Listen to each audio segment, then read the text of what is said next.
The fact is, there are a number of critiques of the existing bill, and I just want to address a few of them before I go on to some more questions.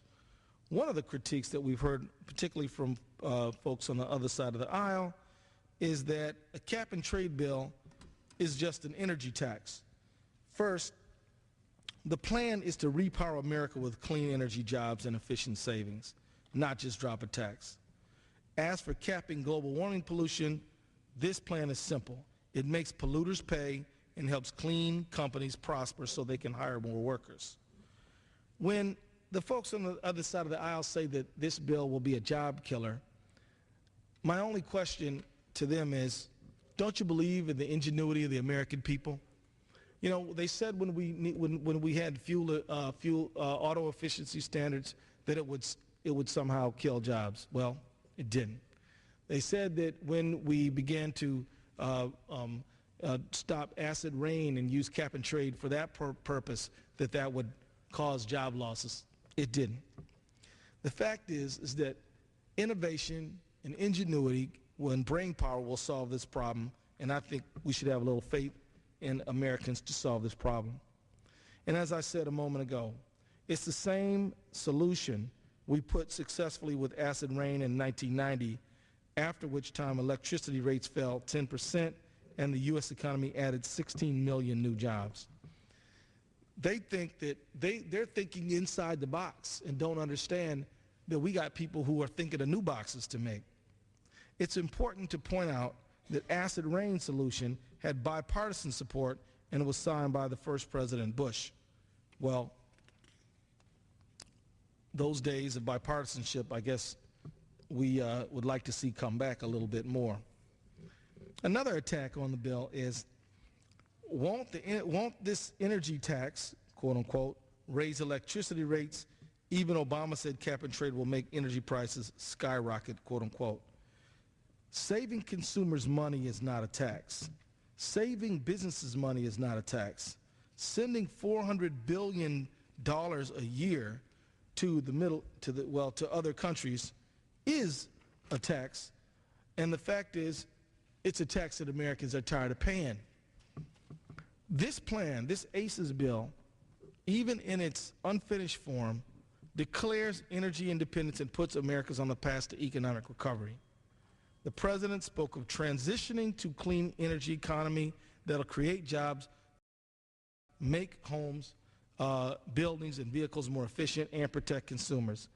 In his inaugural address, remember, he said, "We will harness the sun and the winds and the soil to fuel our cars and factories."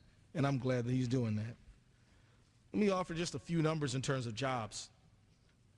Clean energy job provisions, the RES, or Renewable Electricity Standard, will create over 300,000 new jobs. Over 300,000 new jobs. The efficiency saving measures, which is the Energy Efficiency Resource Standard, will create over 222,000 jobs by the year 2020. Cutting waste, saving money. The clean energy jobs provisions, RES standard alone, will result in nearly $100 billion in savings for consumers and businesses, which we can put in other things, which we can invest in other ways. And the efficiency measures alone will result in $170 billion in utility savings by 2020. Very important to understand that the spear and the scare tactics, people who don't want to take us into the future are always going to try to say, well, it's going to cost money, this is going to go wrong, that's going to go wrong. Well, that's the very essence of a conservative position. They don't want to try anything new. They would rather stay in the status quo than go forward into a better future. But the progressive vision for our country is not that. The progressive vision is to deal head on with this problem, face the problem head on, and create a better situation for all Americans. Let me just say that this bill, which has been criticized by folks on the other side of the aisle, really is in many ways a bill that of course is designed to scare some people, because the only solutions we've seen while the House was controlled by Republicans is tax breaks for oil companies who posted record profits, massive increases in greenhouse gas emissions, and erratic spikes in gas and energy prices. We know that gas prices have been going up over the last several months, but don't you remember only a short while ago they were astronomical last summer, $4, stuff like that? Well, they're creeping up.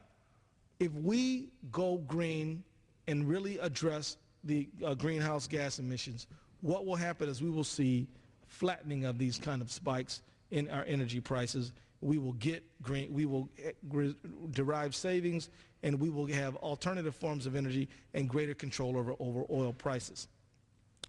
Marginal increases in renewable energy development while the rest of the world engages and passes us on.